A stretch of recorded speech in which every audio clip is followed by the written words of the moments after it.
Have you ever dreamed of starting your own winery? What would be the challenges of doing that in midlife, especially as a foreigner in the region? And how might you transform your life through a new business? Well, tonight you're going to get those stories and insider tips with our guest. If you've just joined this video on the replay, please, in the comments, type the word replay. Let me know where you're logging in from. And of course, if you're here with me live, also let me know where you are, what's in your glass, what's the weather like. I'm Natalie McLean, and I teach popular online wine and food pairing classes, and you've just joined the most passionate group of wine lovers who gather every Tuesday at 7 p.m. Eastern to talk to the world's most interesting people, or the most interesting people in the world of wine, like our next guest, whom I'll introduce shortly. All right, so I'm live streaming this video for the first time on Instagram, Facebook, and YouTube from a recorded conversation that I had with my guest. And it's for my podcast, Unreserved Wine Talk. I'll be jumping into the comments as we watch together, so get in there, be active. Let us know what stories and tips that you're enjoying, what questions you still have. I want to hear from you. What's your opinion of what we're discussing? And before I introduce our guest, let me say that 3 of you are going to win a copy of her terrific new memoir, Make the Midlife Move, a practical guide to flourishing after 50. All you have to do is email me at natalie@nataliemclean.com and let me know that you'd like to win a copy. I'll choose 3 people randomly from those who contact me. All right, back to our guest.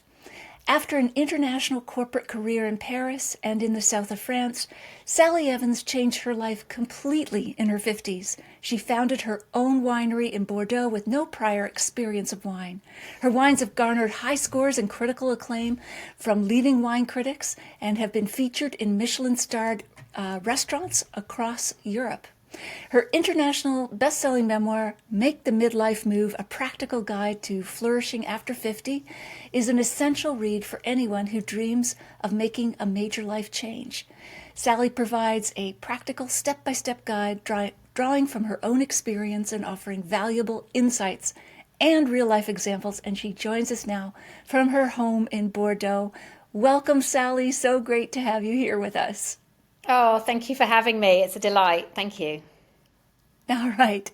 Okay, so in your wonderful memoir, you write that studying wine was something that you'd always meant to do, but you never had time for. So what was your first epiphany or moment? What was that wine that kind of turned you on to wine and made you want to learn more about it? Well, growing up in the UK in the 60s and 70s and into the 80s, wine was not really part of the culture at that time on the tables in my family. So when I had finished my studies in London, I went to live in Spain for a couple of years. And so there, in my very early 20s, I tasted Rioja. And I tasted white Rioja as well as red Rioja. And that really, all as part of the experience of living in Spain as a young woman and discovering that culture, was just the most wonderful experience. So that was the start of thinking, wow, there's something special in wine. And at some point, I'm going to need to learn a bit more about it. And where were you when you tasted that wine? Where were you? I was with in other Madrid. People, or? Oh, you Yes, were I in was. Madrid, and were you I having was in dinner or Madrid. something? Yes, Okay. so I studied French and German at university, and so as I finished university, I thought, maybe if I'm going to be a linguist, I ought to learn Spanish.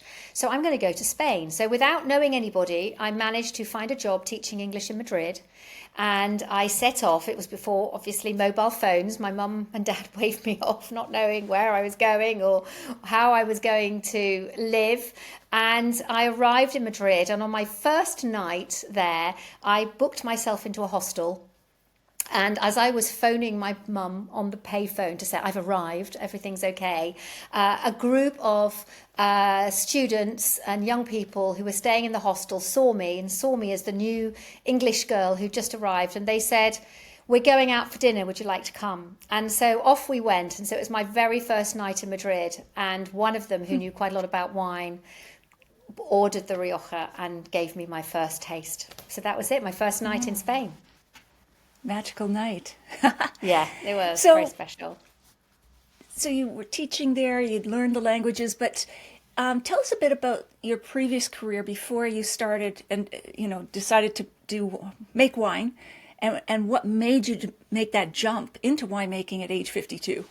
Okay, so after my Spanish adventure, moved back to the UK, and with my then partner, we ran a Cotswold country inn. So a very typical English inn with a restaurant and a bar and some letting rooms. And that was a great experience. And then went on a few years later to move to Paris. So I moved to Paris with my partner. I had a very small child, and so moved to France, thought it would be wonderful for him to grow up bicultural as well as bilingual.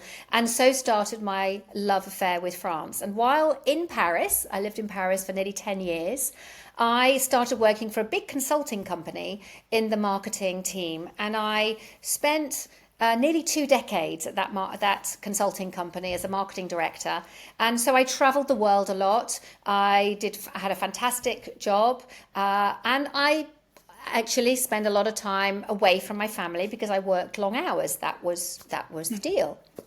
So I had another son during that time. And so by the time my younger son was around 14, I really came to the conclusion, look, I haven't really seen him grow up. I went back to work when he was very small. That was my choice. And decided that as he was entering sort of middle teens and he would soon be leaving for university, I really wanted to spend some time with him before he left home. Call it mum guilt. I think a lot of women can perhaps identify with that. And then as he was then getting ready to leave for university 2 or 3 years later. So in the meantime, I'd been a great taxi driver for him to and from rugby. I'd made all his favourite meals. I'd kept an eye on him. I'd renovated a house. And then as he was preparing to leave for university, and at the same time my mum had lost a lot of autonomy and she'd gone into a care home, I suddenly thought, okay, I'm going to be an empty nester. What am I going to do with my time? What is my project going to be? And that's when I really realized I can choose whatever I want to do, because both my sons at this point will have left home. My eldest son had left previously to go off to live his life. And so now what do I really want to do? And that's when I started thinking, I'm not sure, but I'm going to start by doing those wine studies. And I'm going to engage my brain, and I'm going to enjoy it, and I'm going to take my time, and I'm going to drink some good wine while I do it. And that was the beginning. That was the beginning. And so then what made you jump to, well, I'm going to buy a winery or I'm going to start a winery from there? That was that is the bit of the mad move, isn't it, really? So so as I got bitten by the bug, I had several times during my life been in hospitality. As I mentioned, I had a country inn. I also had renovated several properties. And I started looking, like I mentioned in the book, I started looking at lots of threads in my life that I'd kept coming back to. Renovating, having a vision for how something could be, creating something new, contact with people in a sociable atmosphere. And then, of course, these wine studies. And of course, also food. I absolutely love cooking, food, receiving people. So as I started thinking about wine, I thought, that could be a project. I could look at maybe getting a rundown property, renovating it, and creating wine. And then, that goes with the food and the love of food. So I simply said to myself, so at this point I was living near Nice in the southeast of France. So just tucked in the southeast corner near to Monaco, right the other side near Italy. And I said to myself, where do they make good wine? Well, of course, Bordeaux came to mind. I had never visited Bordeaux. And I thought this could be a great opportunity to explore another part of France. So I packed my dog into the car and I drove 8 hours to the other side of Bordeaux, and I bought a plot of vines. My God, just like that on a Sunday. That's what you Okay, do. Yes, it's what you do, Sally. I'm not sure everybody does that, but we're going to get into the details of that. But maybe in a nutshell, how is your book, your memoir, different, say, from other books that might be similar, like Peter Mail's A Year in Provence, which comes to mind? Yes, I think the book is really meant to be a very practical guide. So it's not describing my wine journey per se.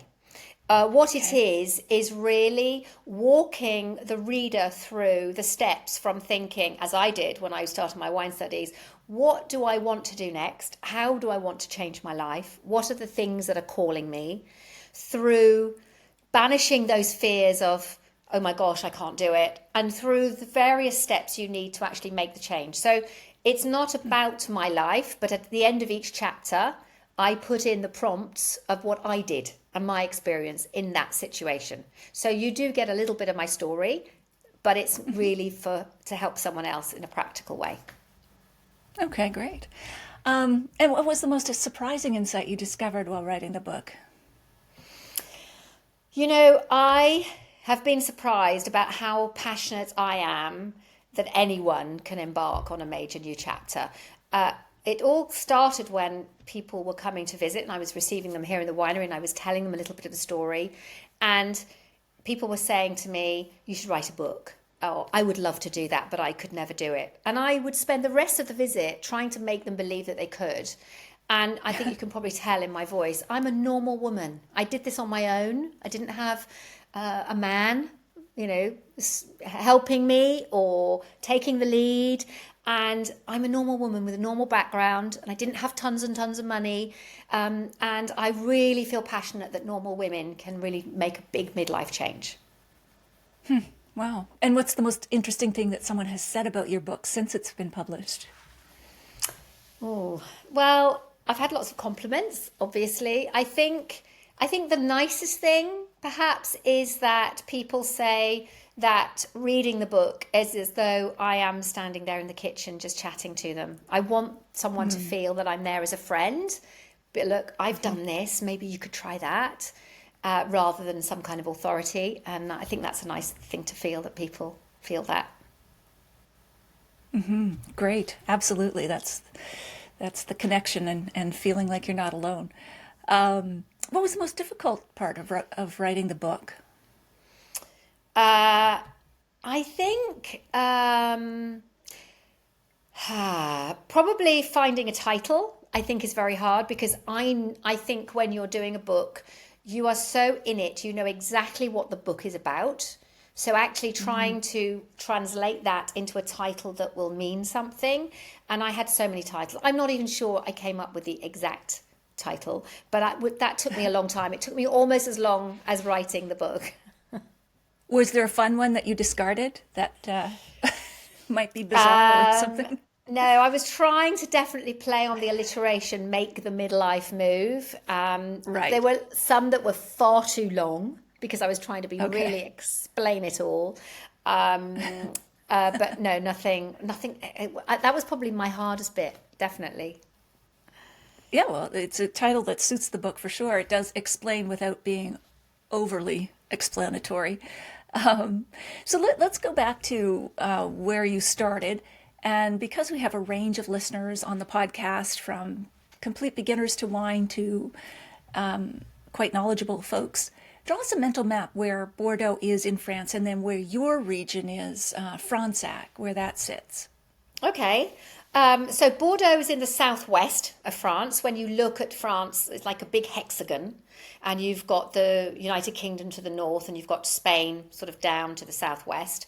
Well, Bordeaux is in the southwest on the Atlantic coast, so heading down towards Spain. And if you've got Paris in the centre, it's about 2 hours by fast train down to Bordeaux. So it is on the southwest coast, about two-thirds down on the way down to Spain. Now, Bordeaux as a winemaking region is huge. So about 100,000 hectares. Now, a hectare is about 2.5 acres. So it's a very big region. It's the biggest wine region, certainly in one piece in, I believe, in Europe. And so it's It's bigger massive. than the Languedoc? I believe so, yes. Okay, okay. And certainly in terms of production, we're talking production of nearly 600 million bottles a year. So that's huge. Wow. It's a big Yeah. production, and we have people are probably aware that we have an appellation system, the AOC, that you find often on a bottle, which defines the geographic area, and there are 65 of them within Bordeaux. So it's a huge area. And because you have this very deep estuary coming down into the city of Bordeaux, which is obviously the way that the ships navigate to bring it in. It's a major port. Is that the Giron? Yes, The River that's Giron? right. Yeah. So, and you have the two rivers. You have the Garonne, which goes down south, and then you have the Dordogne, which goes out towards the east. The Dordogne rivers. It always has been a major port because clearly it was the first port on the west coast of the country with all the ships coming in from the Americas. So in Bordeaux, a lot of the appellations in Bordeaux are classified as left bank or right bank, which is left of the, west of the estuary, or to the right, to the east of the estuary. And so on the right bank, I think one of the most well-known appellations is probably Saint-Émilion, that most people will have heard of. And on the right bank, you've got Saint-Émilion, Pomerol, and Fronsac, who are grouped together by the Bordeaux Wine Council as a trio of appellations. And I am in the lesser known one of Fronsac. So 10-15 minutes from Saint-Émilion to the east of Bordeaux on the right bank. Does that help? And how much wine does Fronsac produce? Like, how big is it in terms of volume? Probably about 1% of the Bordeaux production. Oh, wow. So very small. Very small, Okay. yes. Yes, very And small. that might be why it's often overlooked compared to more famous appellations. Yeah, like Yes, Margot. Yes, I think because Fronsac has an interesting history in that it was very well known in the past, in that it had the first wines that were produced that went up to the royal court of Versailles, to the French royalty, which was fantastic. Mainly thanks to the fact that Richelieu, the Cardinal Richelieu, was also the Duke of Fronsac. Also in history, Charlemagne had a folly here. So that was great. But then as time went by, an area like Saint-Émilion, which had became a UNESCO World Heritage Site, really overtook Fronsac in terms of notoriety. We have very similar soil. And I think that Fronsac fell behind in that time, and also the wines, when climate was a little bit cooler as well, some of the wines tended to be a little bit more rustic, maybe not quite as ripe or as elegant as they could be, and so it kind of fell behind in terms of notoriety. Right. And what made you choose that region where you bought your property? Because I wanted to be on the right bank. I love right bank wines, which are Merlot driven. I love that. I wanted to be near to the city so that I could have a life and get into Bordeaux in about 40 minutes. And there are some appellations which are much further away and would mean I would have been much more isolated, as I didn't know anybody here. So I wanted to be near to the city. But also, Fronsac represented at the time a really good quality terroir, soil. As you know, the French love talking about terroir, for the money. And I couldn't, frankly, afford Pomerol or Saint-Émilion. So I went for a really good value appellation, but with great potential and great soil. A real fixer-upper. Yes, that's it, exactly. Because you purchased very modest property with rundown buildings when you started.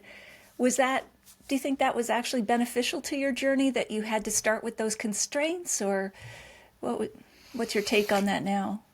I think financially it's been fantastic. Contrary to what you might think, I'm very, very bad with risk. I really do not like anything that has high risk. Really? I know it doesn't sound like Quite that. the for someone who's risk averse.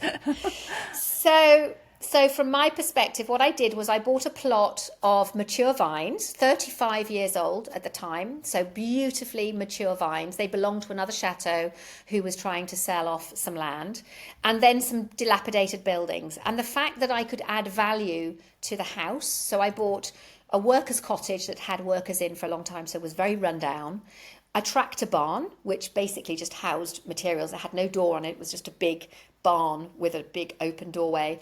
And then an empty winery building that had no equipment in it. So it was empty, had never been used to make wine.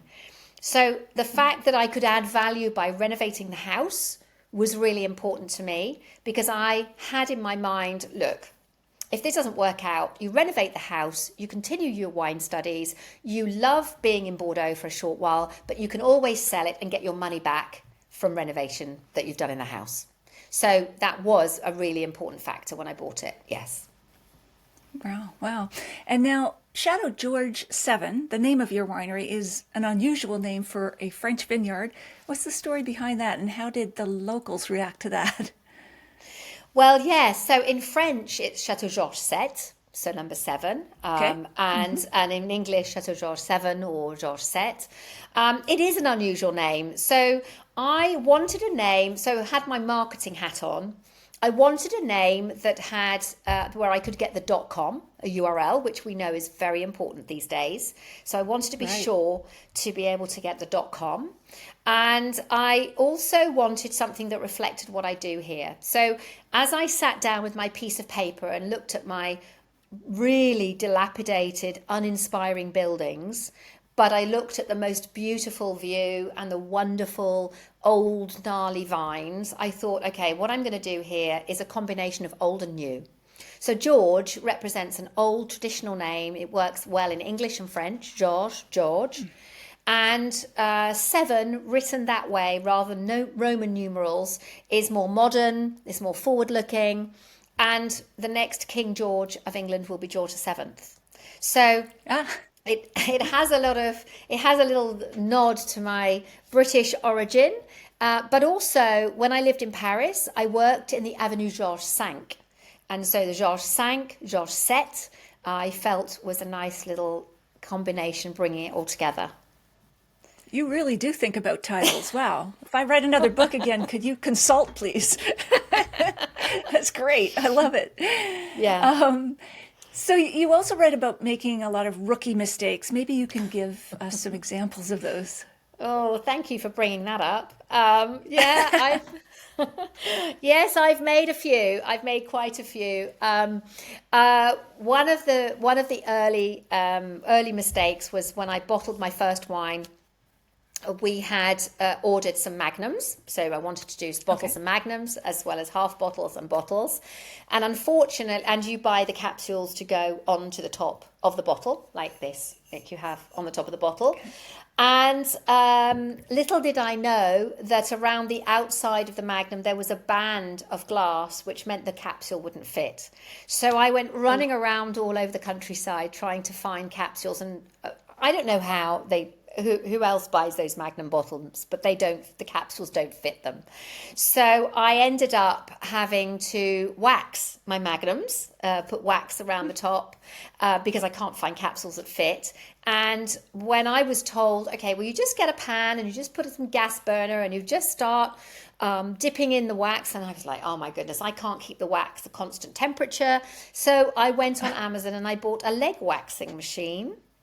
And I fill it with the black wax, and it keeps it at a perfect temperature, and I can just dip the bottles in, and there we go. So there's a solution to everything. I mean this in the best stereotypical way. Only a woman could have come up with that solution. You remind me of Veuve Clicquot, who drilled holes in her kitchen table to riddle the bottles of champagne. But what an ingenious option. Oh my goodness. Yes, I have to add, I don't use the same machine to wax my legs, I just to say. Oh, I see. That's good. You keep them different. Just to be sure. And what's been your most humbling moment, especially in the early days of being a winemaker? I think the realization of just how much people around here love the land care for the land, the responsibility to look after the soil and the land. I think that when you get into large scale farming, we see kind of big farming, but actually most wine farmers are really looking after the land and just wanting to leave it better than they found it. And that is really humbling because it's all kind of bigger than us. And I was a bit blasé about that, I think, when I got here. And then you see it and then you start feeling it as well. Like those vines are like, I feel very responsible for them. And it's very humbling. And what was the most unexpected challenge you faced in those early days? Something that you wish someone had warned you about other than the capsules for the Magnum bottles? Yes, I think a few things really. I think I was already well informed about French bureaucracy because I already lived in France, so I knew that there was a lot of bureaucracy in France. But I don't think I realised just how much the customs system and the appellation rules and all the bureaucracy there is around winemaking, how much that would be a next level. Now, don't get me wrong, all the rules about the appellation and so forth is really good because it means we're very strict around what we can and can't do, which means you know exactly what goes into the wine and you can't treat the vines so many days before you pick. So there's a lot of rules which are good, but my goodness, there was a lot of rules to look at. And also I think, and this is a little bit of a rookie mistake, but also, I kind of didn't really think through how long it takes to make a wine. It takes 2 years before it goes into bottle, the way we make it here. So we pick it, it goes into bottle. You've looked after those vines for a year before that, before you pick it. Then it goes into bottle, 2 years later. And then it's not really ready to drink for another year or so. So it's quite a long time that you're financing everything before you can actually start getting money in. And I think I probably could have done with someone to say, start with white wine. It's a much quicker turnaround for cash. Nobody did. Start with white wines because they're ready earlier. They don't need the oak aging. That's or right. the Exactly. reds. Exactly. Wow. Because you did start with reds, right? Yes, absolutely. Yeah. That's right. Yeah. Okay. Okay. And then what made you get into whites eventually? So I renovated a tasting room. I renovated the famous equipment barn in 2020. It was a great year to renovate a barn for a tasting room, as we didn't know in January what was going to hit us in March in 2020. But I started the renovation in January, and I realized that if I'm going to do wine tourism well, and I'm going to have people here, they're not all going to want to be tasting or drinking just a big red wine. They'll want a white wine. And so I decided to rent a parcel of vines from my neighbor to make the white wine from that point. So you rented first to mitigate the risk before. Did you eventually buy that land, or No, do you still rent? I still rent that from a neighbour, the same parcel every year, and we have the same technical team that oversees it, and I can see it from my terrace, so I can kind of keep an eye on it. Keep an eye on it. You mentioned that standing on the edge looking down is the worst place to be, but that if you take the plunge, the net will appear. Was there ever a moment that you felt the net wasn't there? Well, my initial leap was to make wine from just a small part of my land. So although I only have 3 hectares, which is about 7.5 acres, I decided to start with 2 hectares.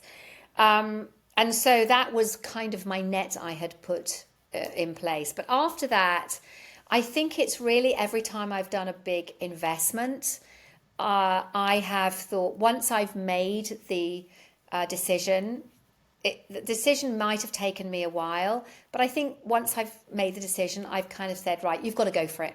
You've got to go for it. You've made the decision. Let's do it. You've been thinking about this long enough. And so, no, I think most times,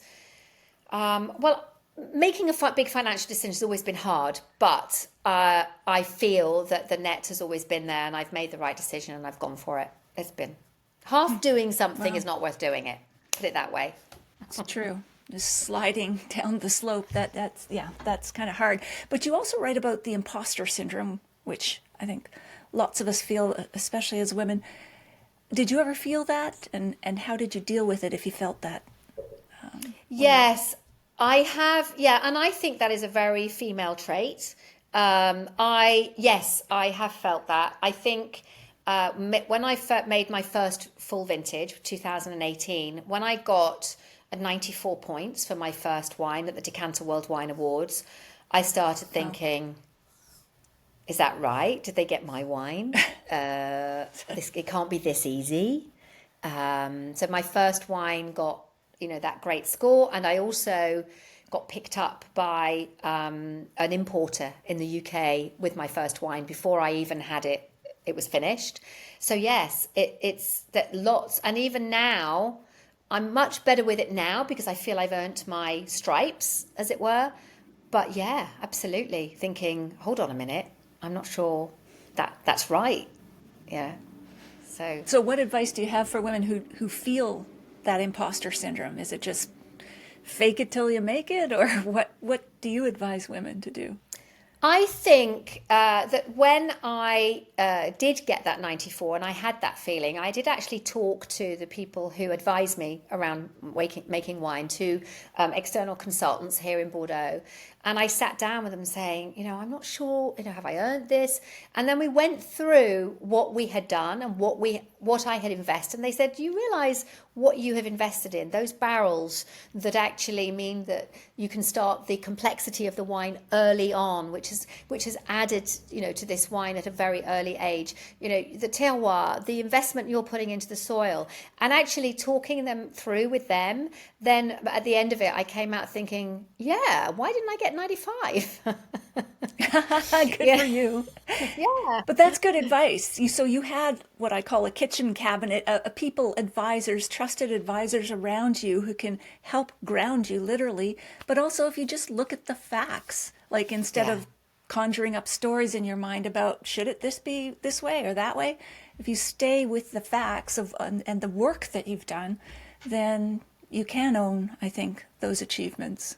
Absolutely, because actually what we have probably done, we have an emotional response, which is, oh, I don't know, how can that be that I've had such early success? But actually, when you look at it, you've done all the due diligence. You've put all the pieces in place. You do know the stuff. You've done your research. You've consulted the right people. You've invested the right amount. And you kind of think, yeah, you need to give yourself credit that you have actually done that. That's why you got there. So, yeah. Absolutely. You also write about the loneliness of your journey, like especially establishing this business in rural France and being an outsider at first. How did you deal with the loneliness? Actually, so a couple of things. I was used to living on my own, but I had lived in a village before, so I hadn't lived in the middle of the vines. I mean, I'm literally, my house and my property is on its own, surrounded by vines. So the good thing was I was still studying the WSET diploma in London, so I needed to go back and forth. So I made sure that I made the most of those trips back to London to actually reconnect, have some city life, probably spend more money than I should have done by enjoying myself, going out, doing all kinds of things. And then actually going back to the vines was a lovely moment of peace. And I could actually really enjoy having some alone time. So that really helped. But also, of course, I am a people person. And I do find being on my own here for long periods is a hard part of it, which is why I love traveling and doing wine tastings. And so I reached out to the local community. I looked at how to volunteer, help the Fronsac appellation, get involved. Because anybody new in an area, you've got to make an effort. And it's no different for me moving to a winery as it is when you go to a new city. You've got to make an effort to reach out to people. So I did. And now, I've got a great community here. That's wonderful. And you talk about the importance of a contingency plan if the wine business hadn't taken off. What was your plan B? Well, my plan B, as I mentioned, I started with a smaller plot. And if because that meant I could buy less equipment, less capital expenditure than for the full 3 hectares. So that was a start, which meant, and it was a very manageable amount according to what I thought. So it was only 9,000 bottles the first year. And my plan was, okay, if this doesn't work, then I will give that away. I will drink some of it. I will give it to everyone for Christmas. I will give it away. And then I will rent the vines back to perhaps to the previous owner, or let them have it free of charge so it doesn't cost me anything. And the tractor barn that I had, I can just turn into a gîte or some bed and breakfast accommodation. So I always had an idea in the back of my mind, if this doesn't work, I could do that. And that was more as an emotional support, psychological support for me, I think, because doing it on my own, it felt like it was a good idea to have a backup plan. And I don't think there's anything wrong with that, because you just need to Absolutely. make yourself feel strong. Yeah, you're planning. You're not planning to fail, but you have a plan and a backup plan. So Yeah. I think that's very important. So let's turn to some of the challenges. You do write about the challenges when you started. Of course, the Bordeaux wine world is steeped in tradition, historically male-dominated. You had to navigate that as a British woman coming to winemaking later in life. Tell us about some of the people who kind of dismissed you at first, maybe starting with the real estate agent. What happened there? Well, that wasn't particularly in Bordeaux, but I'd had that in my previous, where I lived, is that the sexism that you find is that if you are visiting a property, then the estate agent tends to address a man if he's there. And I actually was visiting some properties with a friend of mine who happened to be a male, but I was the one who was buying. I was the one who had the money.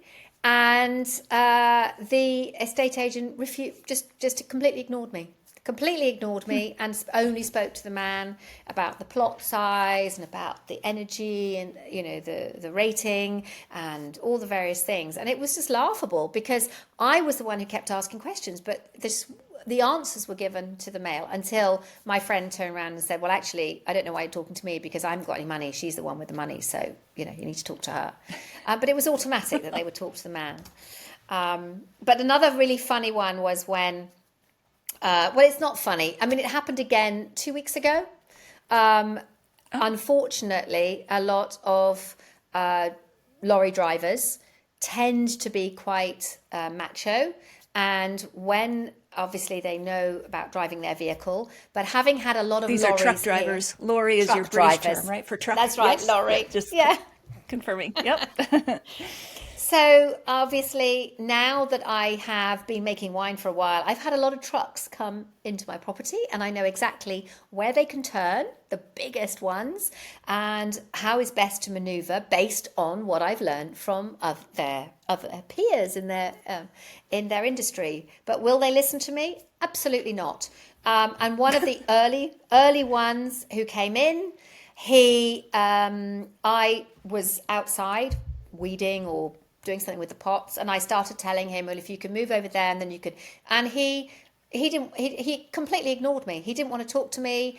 And then a young man that I had working in the winery came out with the hose and he was washing something down, and the driver stopped mid-sentence talking to me and turned to the young man and said, so how am I going to, how do you suggest I back this lorry up? And he was just there for the day helping in the winery, and he's like, I don't know, she's the boss, she's the owner. This truck driver just couldn't get his head around the fact that I might know how he should do it. So, and I was a woman. So I assume he's still stuck outside your house there? Yeah. I have from my most recent, the most recent escapade, which was just at the beginning of February, I have a big mud hole where he drove his truck in and he couldn't get out, and he had to get a neighbouring tractor to pull him out because he wouldn't listen to me. Serves him right. There we go. Well, that's fine. Laws of natural consequences. You won't forget that one. How about the enologist that you encountered? Yes, that was funny. So before I bought the property, and over the next couple of years, I wasn't sure about making wine. Again, I took everything step by step. I renovated the house. I carried my studies, and the vines were continued to be farmed by the previous owner. I let him have them free of charge to farm, so that way it didn't incur any costs and I didn't have to make any quick decisions before I was ready.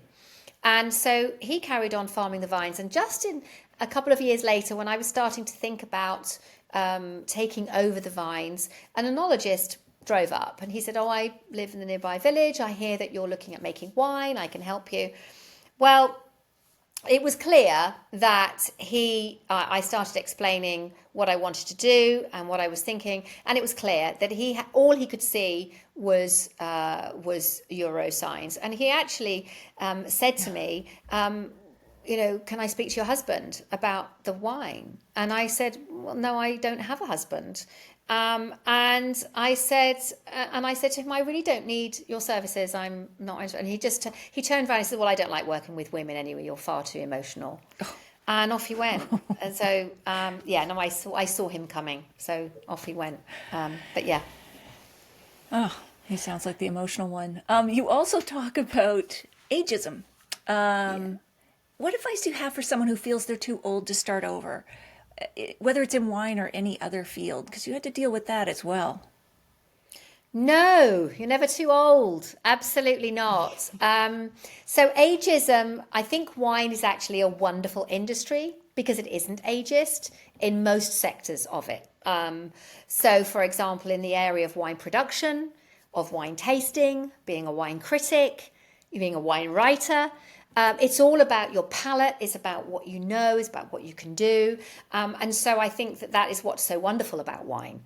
But clearly, ageism is rife in some careers, and I think you do have to think when you're doing a major change whether ageism is there in the area that you want to get into. And it may be that there are some careers that if you want to pivot into a different career, or some industries where ageism really is an issue. But I just feel that when we get to midlife, we have done so much and we've achieved so much. We have seen a lot. We've lived through a lot. We've got so much resilience. We've been creative. We've been forced to be creative. We've been forced to budget. We've been forced to manage all kinds of things. And actually, it's a really good time. And so, no, it's all about your energy. It's not about your age. It's about your energy. I'll drink to that. And you talk about resilience in middle life. What do you think was something you could handle in your 50s that you couldn't, that you don't think your 30-year-old self could have managed as well?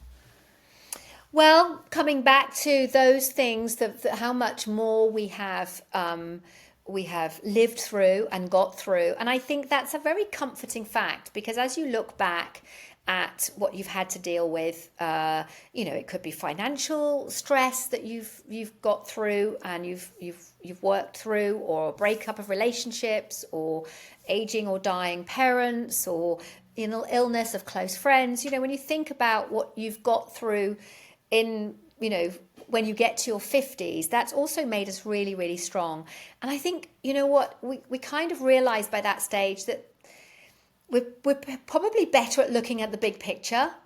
We realize that some of the small stuff that we sweated when we were younger doesn't matter really quite so much.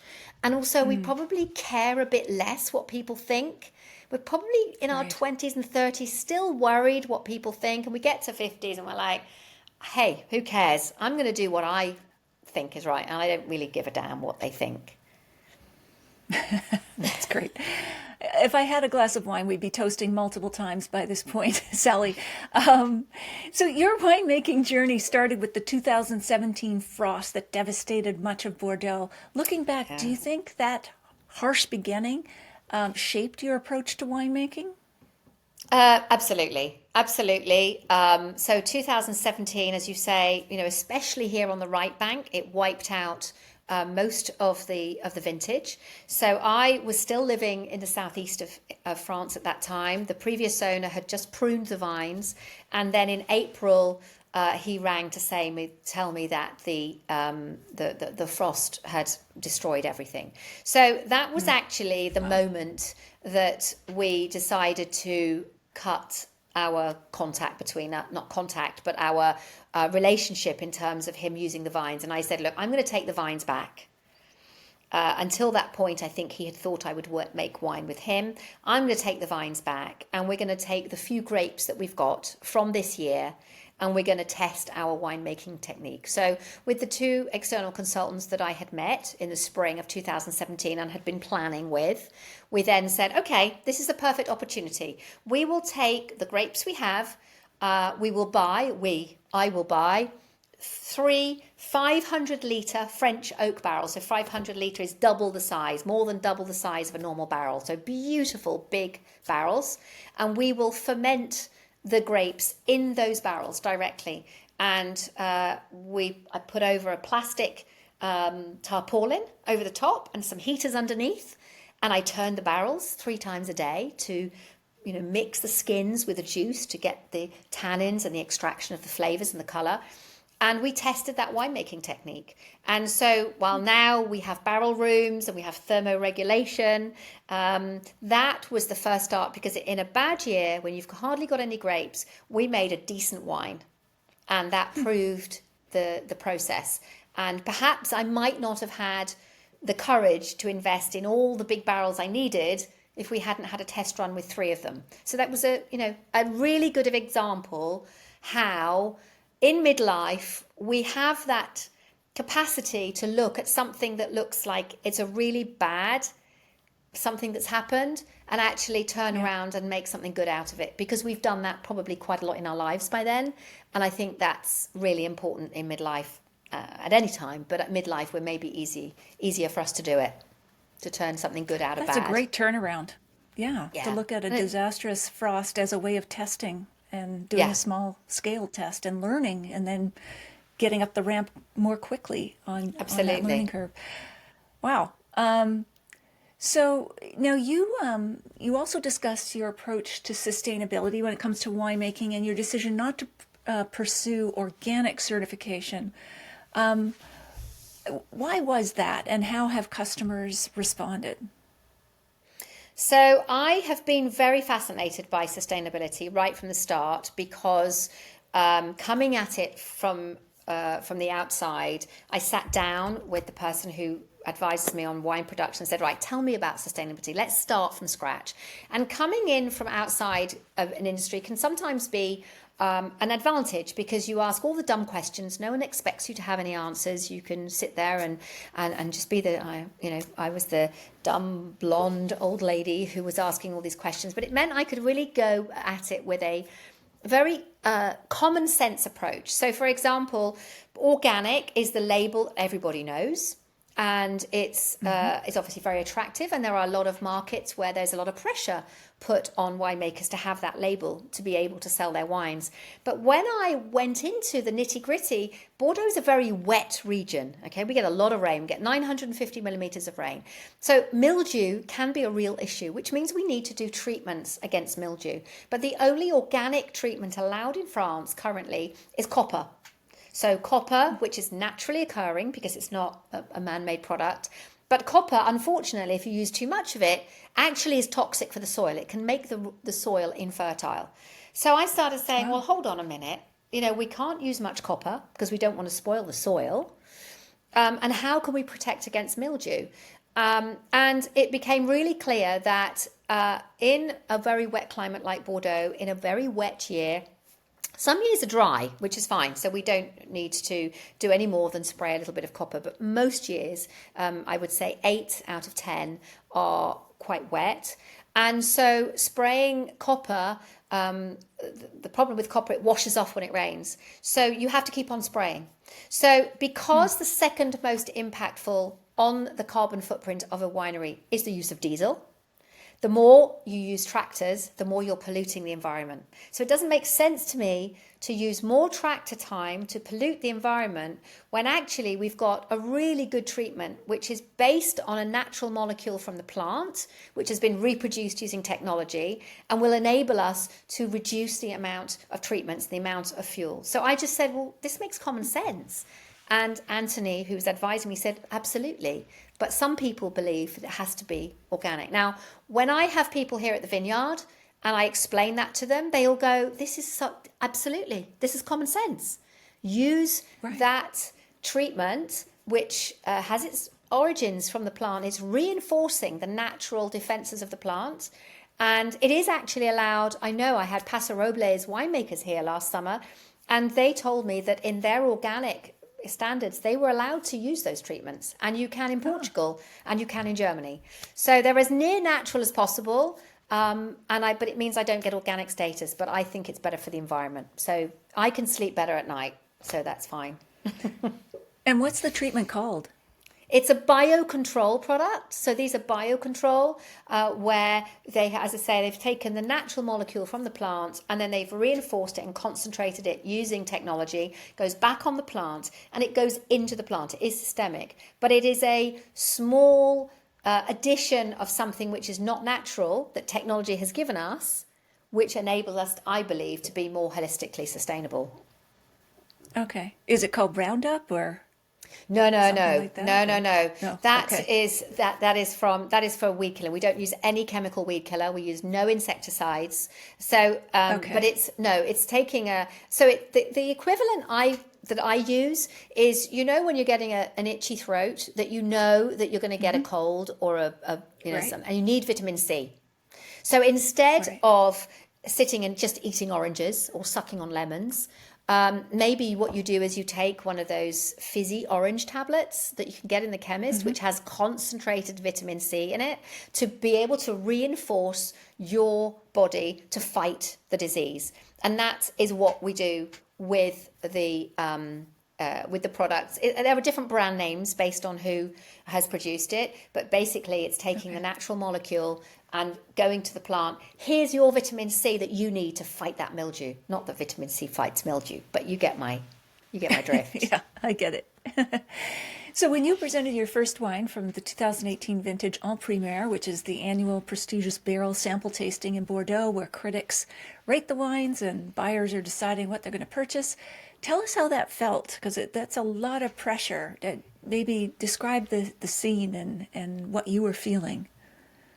So because I had so little wine from 2017, I just kept that in a barrel until we made the 2018 harvest came in. And when, so the Primeur is in the April time. We've got it coming in a few weeks in April after the previous vintage. And it's a real moment for people to get a taste of what the vintage is like and what the wine could be like and how it's going to evolve.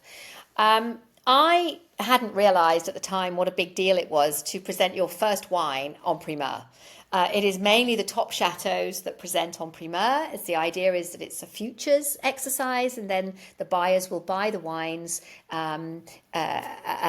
before the wine is released. And I, first of all, didn't realise how great it was that I could get my wine in front of the primeur, and I did that through my enologist, who had the right connections. And no one had ever tasted the wine outside the chateau. So we had no idea what people were going to think. So it was absolutely amazing. When I got the score, I found out through WhatsApp, and I just burst into tears. So it was just amazing. Yeah. Sounds like your book hitting the New York Times bestseller list. That kind of moment. Yeah, no, it was amazing. So I don't know if this was the same situation, but you received a very high score from the Wine Advocate, formerly owned by the renowned U.S. wine critic Robert Parker. And then, of course, you mentioned the accolade from Decanter magazine, the UK's leading wine magazine. So when critics taste today, what aspects of the story do you hope they understand beyond what's in the glass? I think that the critics overall probably have visited quite a few wineries in their time. So I think they probably understand the work that goes into wine and the dedication needed, the art and the science. So I think they probably understand that. But I really hope that they, when they taste my wines, understand the passion there and the dedication of someone who didn't know anything about wine and who's really come at this with their whole heart and being. And I hope they can tell that.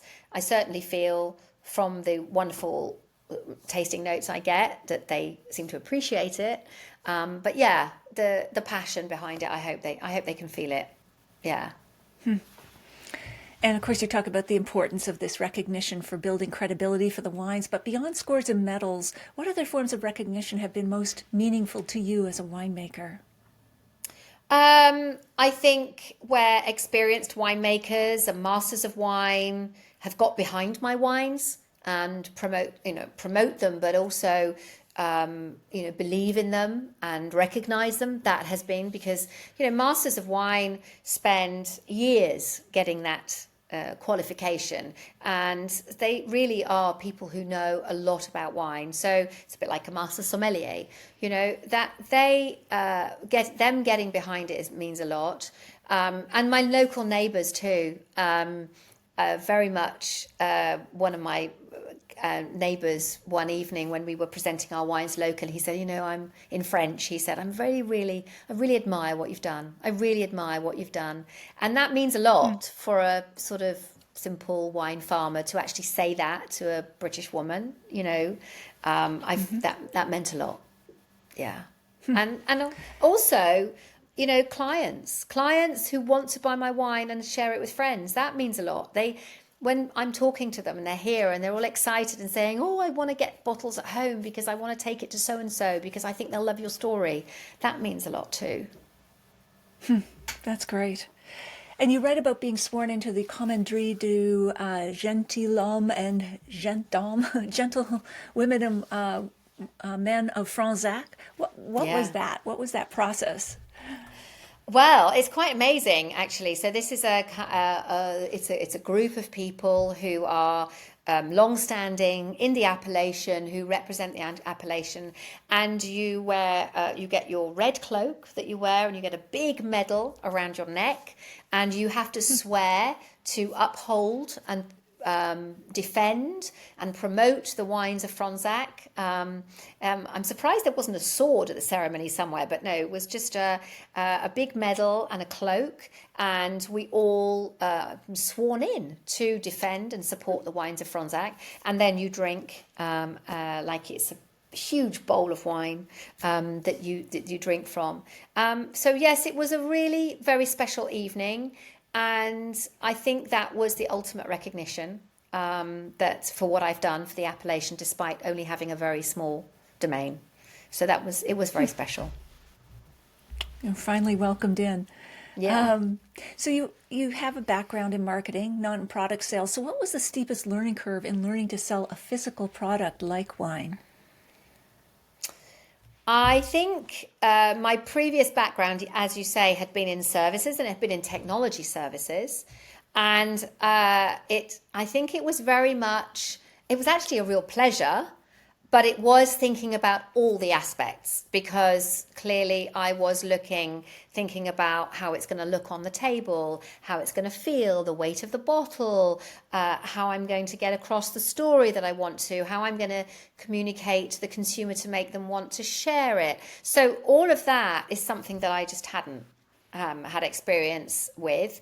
But clearly as a consumer and with a marketing kind of inquiring mind, I spent time doing that. And that's where some of the things I do on my wines are a little bit unusual. So for example, I don't know if you can see, but on the back, this is my white wine bottle. On the back of the bottle, I put clear figures which explain the size of the winery, what grape varieties are in there, how many bottles I make, and when to drink the wine. And then a web address for recipe pairing ideas, and the QR code for the scores from the critics. So as anybody who drinks French wine will probably say, that's not a typical back of bottle. But that just was actually one of the advantages of doing a product where I wasn't from the industry before, because I just came at it as a consumer. So, right. Yeah. That's so great. Like, Sally, that reminds me, like I've written 3 books. In my 3rd book, I wanted to put a QR code in the front and back of the book so that people could connect. They could get the book club reader guide to my memoir and so on. And it took a lot of convincing of the publishers. Like, what do you mean a QR code in a book? Really? What are you trying to Wow. do? Yeah, it's like I'm trying to Yeah. make this a living thing so that I can connect with readers. But you're Yeah. doing the same, connecting with your wine drinkers, your Yeah. buyers. That's Yeah. great. Yeah. And you mentioned that you weren't interested in cold calling to sell your wine. So what were some of the creative ways you found to market and sell Chateau Georges Set? Well, I wrote a book. I would do anything Yeah. but try. You wrote a book? You got- I'll do anything but pick up the phone and try and sell wine. So no, I'm joking. I'm only half joking. I really was sitting here last winter thinking, I really don't want to be calling people and saying, do you want to try my wine? Apart from the book, I have really focused on trying to provide an exceptional wine experience when people come here for visits. And that way customers really want to buy because there's an emotional connection. I do all the visits myself when people come, and it's a really lovely tasting room and wine terrace, and it's a very new world style experience when people come here. And by really connecting with people and understanding and tailoring the visit to them and answering all their questions, including all the ones about setting up a winery, then you really get that connection with customer. That's great. And Yeah. I think this has come through, but storytelling is a really big part of your brand. I mean, it's Absolutely. right on the back of your bottle, it's in your book. Are there other ways that you've incorporated storytelling into the way you market your wines? Yes, definitely. So when I have people here and when I do wine tastings, I always talk about the occasions of when they're going to drink the wine. Because I think there's one thing in marketing where you profile the customer is fine, but I think with wine, it's very much around the occasion and what you're eating and who's over and so on. So I have my wine called Prince, which is the red wine, which is more based on a fruity wine with less oak. And then I have my main wine, Chateau Georges Set, which is, as I've explained, fermented in barrels and then it's aged in barrels. So it's much more complexity in oak aging. And I basically say, Friday night, the neighbours come over, you get out a bottle of Prince, it's an easy drinking red wine, you've got a bit of saucisson, some pâté on the table, and everyone's having a lovely glass of wine. And then the neighbours don't go home and you have to cook up, you have to put on the barbecue and cook some sausages or cook a pasta, and you can drink Prince all night long. And people are getting it. Their mouths are salivating and they're thinking about those neighbours that they know that come and do that. And then I pick up Georges Set, the main bottle, and I say, and this is Sunday lunchtime. This is when your family come round and you're having a longer lunch and you're cooking a lovely, slow roast lamb shoulder with a little bit of cumin and so forth. And so that really sets the scene. And I think that's how we drink wine. We drink it for occasions. It is. So Absolutely. yeah. And the best retail sales people that I've encountered in clothing stores, when you put on a dress or something, start talking to you about, can you imagine wearing that to dinner? Or, you've got a special occasion, and they make you dream up where you're in that situation with that product, using that dress or drinking that wine. I think that's, really evocative in terms of storytelling and tapping into the consumer's imagination. Yeah. That's fantastic. So how did you adapt to COVID? Well, that was fun. So as I mentioned, I started transforming the tasting barn, the barn into a tasting room, the tractor barn, in January. So we shut down in the middle of March when it was almost finished. It was meant to be finished for the premier tastings in April, but it finished. We shut down in the middle of March, so it was almost finished. And it became clear that we were not going to be able to open until later in the summer. We did eventually open in July, but clearly nobody could come from North America. Nobody could travel really from the UK because we weren't allowed to go across borders. And just as things were slowly opening up a little bit, the only people who could come were people who wanted to travel in cars because they didn't want to be in planes and trains. So a lot of French people stayed in France and came. And that was a little bit of a concern because I had been targeting all my wines to the Anglophone market, given my origins. And suddenly I had to do a quick turnaround to think, okay, I've got a white wine here that I really want to somehow get some scores quickly. And that's when I entered it into a French magazine called Elle, which obviously is well known globally, but Elle magazine has a food and drink version of the magazine, and they have a wine competition. So I quickly entered it into the competition, and luckily got a gold medal, which was announced at the end of May. And so I was able to have a French recognized medal on one of my wines, because decanter doesn't mean a lot to the normal French consumer. And so I was able to have that for when they came to visit. So that was good. But yeah, it was a tough time. I bottled my first red wine during COVID. So, yeah. Wow. And then you also created wine and veg.com, a website, as a passion project for pairing plant-based food with Bordeaux wines, especially red wines. Tell us more about that. So one of the other products of COVID, my son came to stay during lockdown. He'd been living in London, and he got out of London and managed to lock down with me. And when he arrived, he announced that he had become vegetarian. Now, he was the biggest meat eater ever, so it was all a bit of a surprise. And I sort of rolled my eyes, as mums do, and said, well, look, I am not doing two dinners. I'm not doing a meat based one and a veggie one for you, because, we've got enough going on. And he said, don't worry, Mum, I'll do all the cooking. So he cooked vegetarian for the 10 weeks he was here, and I felt so fabulous, I decided to become vegetarian.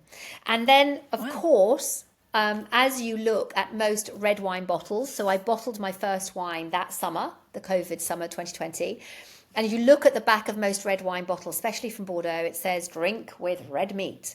And I thought, well, that's not really helpful. So I have lots of plant-based dishes, and I have a very close friend called Wendy Narby, who is a tour guide and a wine writer, and very experienced in Bordeaux wines, of 30 years of time in Bordeaux. And she and I sat down and said, we need to help people understand that red wine is not just for meat. And with the current trends towards vegetarian food and eating more plant-based food, that red wine goes fabulously with veggie dishes, especially those with umami like mushrooms and aubergines. And so we've done it as a passion project. We don't monetize it. We just have the website, and we send out a newsletter every couple of months with the new content. And we just talk about how to pair plant-based food with different Bordeaux wines, white, red, sparkling, all sorts. So there we go. What are a couple of the more unusual pairings that you've discovered that actually work between vegetarian dishes and red wines? Well, red wines, interestingly, we're about to launch a new section because we've done pairing by season, according to seasonal vegetables. As you know, in France, we eat a lot seasonally. So, looking at the different seasons. And we're doing now specialist cuisines. So we've done Lebanese cooking, and we are now about to do South Asian, Indian food. And one of the interesting things is that as a European consumer of a red wine, say with curry, with heat, I would always say to somebody, look, you must make sure that the tannin, you don't have too much tannin, because the tannin can increase the sensation of heat. And when I interviewed our guest, who is of Indian origin, she says, actually, us Indians, we love having wines with tannin because we love the heat and we want to accentuate the heat. Yeah. So it was quite interesting because I've always thought you've got to play it down. But actually, depending on how fiery you like it, they would actually look at having more tannin to increase the heat. So that was quite a surprise to me. So, wow. Yeah, a different cultural perspective for sure. Exactly. So you've hit your 10-year anniversary at Chateau Georges Set, and mentioned that you will likely sell in the next couple of years. How do you know when it's time to move on from something you've built from scratch? I guess the flippant answer is probably as soon as you start getting more excited about something else than what you're doing every day. But clearly you can't sell or move on from a winery from one day to the next. It's a long process, and you've got the growing year and everything that goes into it. Um, but from my perspective, I feel that I'm still innovating. I've got various new things I'm doing, but I also feel the years are passing. I'm 63 this year, and I feel I've got so many more adventures I want to have. I've got more writing I want to do. I've got more traveling I want to do. I have a son who lives in Hong Kong. He's married now. Hopefully he'll be having a family, and I want to spend time with them. So I think that I feel that it's been 10 years and that it's been an amazing project. If I'd started when I was 40, then maybe I would have carried on a bit longer.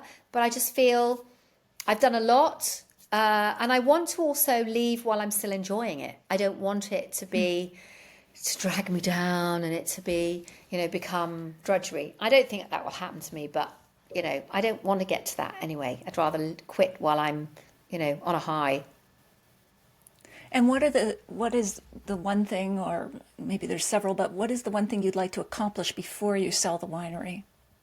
Well, this year I've got a wine club that I'm launching in the next 2 to 3 weeks. So that is, I know that's something that's very common in other parts of the world, but here in France is not quite so common. But I'm going to launch a wine club. I've got quite a few very loyal clients, and I think that's probably a really good thing to do, including some wines from some of my neighbours as well as my wines.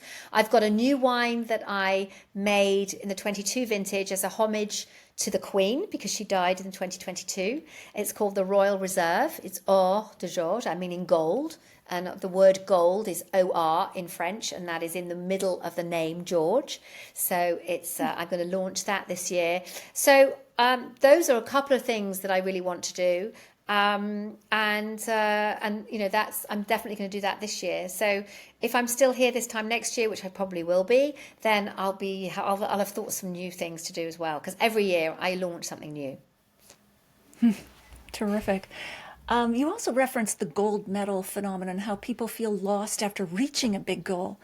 How did you deal with that? Because you've accomplished so much. How do you avoid kind of that drop after you kind of achieved something? Yeah, it's interesting. I think that this gold medal phenomenon often happens to Olympic athletes when they've been striving for a long time, and it's such an anticlimax afterwards. Like, what am I working towards? I think the thing with a winery, any winemaker will tell you, there's always so much to do and so much to get on with. You don't have a moment to actually have that anticlimax. You're juggling so many balls. You've entered a number of competitions, you get this award, that happens, that's great. But in the meantime, you've got all those requests for more visits, or, we haven't got enough bottles, we haven't got enough corks. There's so much going on that you just don't have time, I think, to end up with that anticlimax. Well, certainly that's my experience. It's full Sure. go, go, go. Go, go, go. And you also talk about the importance of celebrating small wins. How do you do that? Yes, and actually, it's something that I found very hard. I think it's a link to imposter syndrome, that because there is something inside which maybe you think that perhaps you don't quite deserve it, that you don't take the time to celebrate it. And I think us women sometimes can do that. We could gloss over it, and actually, so that's been something that I've learned to do, is celebrate success and small wins. So the first thing I do is WhatsApp all my girlfriends. We have our girls groups, obviously, because they're always my best supporters. So WhatsApp them, and of course I have a glass of wine, and I do actually take the time now to tell people. And people who are close to me, and obviously I've got a bigger network, and I have the most amazing network of women in wine around me, including my friend who I've done the website with, but also in all aspects of wine production, wine writing, wine service, masters of wine, and so forth. And I just find them all so mega supportive and really truly happy for you. And so yeah, I do take time to have a glass of wine with them, because it's worth it. That's terrific. So speaking of that, if you could share a bottle of wine with anyone, outside the world of wine, living or dead, who would that be? Well, I think, honestly, thinking about it, given the name of my winery, I think it would have to be Prince William, because I would love to know what goes on in the royal family behind the doors. We've all watched The Crown, and we all know that that's fiction. We don't really know what goes on behind closed doors. I think William and Kate are doing an amazing job to kind of reinvent the next generation of royals, of how they are. And their son will be George VII. So I think, that it would have to be him, maybe. Absolutely. Absolutely. Terrific. As we wrap up Sally's wonderful conversation, is there anything you wanted to mention that we haven't covered? I want to say that, honestly, if I had thought at the beginning of my midlife change, you're going to have an award-winning wine tourism centre, you're going to make these fabulous wines, you're going to do this, you're going to have all these visitors, I probably would have been scared witless, and I probably wouldn't have done it, because I felt that it was a huge thing in an area I didn't know on my own as a British woman. But I took it step by step. And so I think that it's really important for people to go at their own pace, with their own level of risk. And quite honestly, you can do anything. And, I really mean that. You can really, really do anything, and that you shouldn't be afraid. So go at your own pace with your own level of risk and go for it. Fantastic. Fantastic advice. Great life advice. Great wine advice. Where can we find you and your wines online? So my website is www.chateaugeorges7.com, so chateaugeorge7.com. And on there, if people are looking for my wines in Europe, they can order online. I ship to the States, to people as well in the States. In Canada, my wines are with the Appellation Wine Club. So my wines are offered through them. So that's how people can get hold of my wines. And if you are in a place and it's not mentioned on the shipping page where I ship to, just drop me an email and I'll let you know, sally@chateaugeorges7.com, and I will get back to you. Fantastic, And in the UK, Sally. in the UK, I have an importer called Davies. You can find it from them online. From them, Davies. So we'll put links to all of those in the show notes, as well as, of course, your website and the vegetarian pairing site.